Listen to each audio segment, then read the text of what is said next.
எனப்பனே கணேசா, ராமநாம மகிமையை சொல்கிறேன். கதையை தயவு செய்து ஸ்கிப் பண்ணாமல் பூரா கதையும் கேளுங்கோ. அப்போ சொல்கிற எனக்கும் புண்ணியம், கேட்குற உங்களுக்கும் புண்ணியம், போட்டதுக்கு பலனான்னு இன்னைக்கு கிடைக்கும். ராமநாம மகிமை. ராமரோட அவதாரத்தையும் அவரோட பெருமைகளையும் சொல்கிறது தான் ராமாயணம். அது எல்லாருக்கும் நமக்கு தெரியும். இது வால்மீகி, கம்பர், இன்னும் எத்தனையோ பேர் ராமாயணத்தை எழுதியிருக்கா. ராமநாமத்தோட மகிமை எப்படிப்பட்டதுன்னு லோகத்துக்கு காட்டுறதுக்காக தான் ராமரை விட ராமநாமம் உயர்ந்தது. ராமநாமத்தோட மகிமையை பார்த்து ராமரே கூட அசந்து போயிருக்காராம்.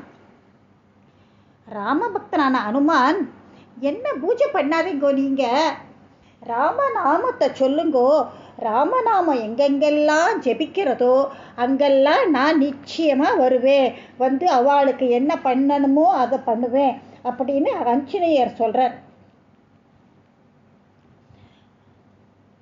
ராமநாமம் எங்கெல்லாம் ஒலிக்கிறதோ அந்த இடத்துல நான் இருப்பேன். ஸ்ரீ ராமஜெயம் எழுதினாலோ அல்லது சொன்னாலோ எப்படிப்பட்ட கஷ்டம்னாலும் சரியாயிடுமா. நம்ம என்ன பண்ணுறோம், ஸ்ரீராமஜெயம் எழுதுறம்போது என்ன பண்ணுவோம், நம்ம ஃபஸ்ட்டு சீக்கிரம் எழுதி பேஜ் முடிக்கணுமே, இன்க்ளூடிங் நான் கூட அது தப்பை எத்தனையோ தரம் பண்ணியிருக்கேன். ஸ்ரீ ஸ்ரீ ஸ்ரீ ஸ்ரீ ஸ்ரீ அப்புறம் ராமா ராமா ராமா ஜெயம் ஜெயம். தயவு செய்து அது மாதிரி எழுதக்கூடாது. ஸ்ரீராம ஜெயம்னு பூரா எழுதணும். அப்போ தான் அதோட பலன் ஃபுல்லாக நமக்கு வந்து கிடைக்கும். ராமநாம நம்ம சொல்கிறோம்.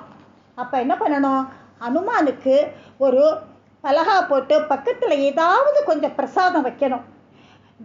நம்ம வந்து பக்தி ஸ்ரத்தையோட ராமநாமம் பாராயணம் செய்கிற போது அந்த இடத்துல சூட்சம ரூபமாக ஆஞ்சநேயர் வந்து உட்காந்து கேட்டுருப்பார் அப்படிங்கிறது ஐதீகம். ராமநாமத்தை திரும்ப திரும்ப சொல்ல சொல்ல குடும்பத்தில் இருக்கிற கஷ்டங்கள்லாம் படிப்படியாக குறைஞ்சி போயிடும். ரொம்ப சக்தி வாய்ந்த நாமம் என்னப்பா அப்படின்னா ராமநாமந்தான். எப்படின்னு கேட்குறீங்களா, காட்டில் ஒரு திருடன் இருந்தான். அவரை காவியம் பாட வச்சது ராமநாமம். அது யாரு, வால்மீகி முனிவர் ஆரம்பத்தில் ஒரு திருடனை தான் இருந்தார். அப்போ நாரதர் அப்படி வந்தவர் பார்த்தார், இவரை எப்படியானு திருத்தணும் இந்த திருடனை அப்படின்னு சொல்லிட்டுன்னு அவர்கிட்ட நீ ராமா ராமான்னு சொல்லு அப்படின்னாராம். அவருக்கு வாயில் உச்சரிப்பு வரவே இல்லை, ராமநாம உச்சரிப்பே வரலை. அப்போ பக்கத்தில் ஒரு மரம் இருந்துதான். இந்த மரத்தை காமிச்சு இது என்ன அப்படின்னு கேட்டிருக்கார் நாரதர். அப்போ வால்மீகி சொன்னாராம், மரா அப்படின்னு சொல்லிட்டு. அப்போ ஒன்று பண்ணு, நீனு மரா மரா மரான்னு நீ சொல்லு, அப்போ அது ஆட்டோமேட்டிக்காக உனக்கு ராமா ராமான்னு ஆயிடும்னாராம். அதே மாதிரி வால்மீகி முனிவர் மரா மரா மராம ராம ராமன்னு அது ராம ராம உச்சரிப்பு அவருக்கு கிடச்சிது. கடைசியில் அவர் ராமருக்கே கதை எழுத ஆரம்பித்தார். அவர் எழுதினது தான் ராமாயணம். எனக்கு வைகுண்ட பதவியே வேண்டாம் அப்படின்னு சொன்னது யார், ஆஞ்சநேயர். நான் எனக்கு வந்து ராமனோட தரிசனமே போகிறோம், எனக்கு இந்த வைகுண்ட பதவியெல்லாம் வேண்டாம் அப்படின்னு விட்டாராம். அப்புறமா காவிரி கரையில் உட்கார்ந்துட்டு பக்தியோட கீர்த்தனையில் திளைக்க வச்சார் தியாக பிரம்மம். தியாகராஜர் யாரு, ராமதூதராயிச்சார். அப்படியே ராம பக்தனாச்சே, ராமனே அவர் ஆத்துக்கு வந்தாரே.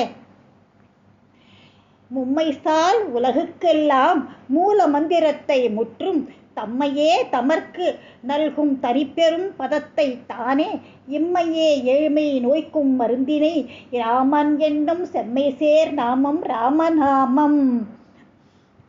தாரக மந்திரம் என்ன, அதுதான் ராமநாமம். நம்ம பிறவிகளெல்லாம் கடக்க செய்கிற நாமம் ராமநாமந்தான்.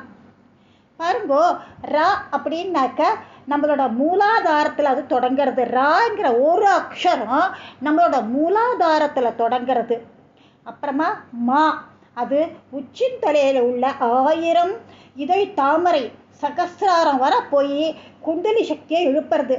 அந்த ராமாங்கிற ஒரு அக்ஷரம், ஒரு எழுத்து நமக்கு எவ்வளவு பலனை கொடுக்கறது பாருங்கோ. அதை 3 தரம் சொன்னாக்க விஷ்ணு சகஸ்ரநாமம் சொன்ன பலன். அப்படின்னா எப்படின்னு கேட்கலாம், ரா அப்படிங்கிற எழுத்து 2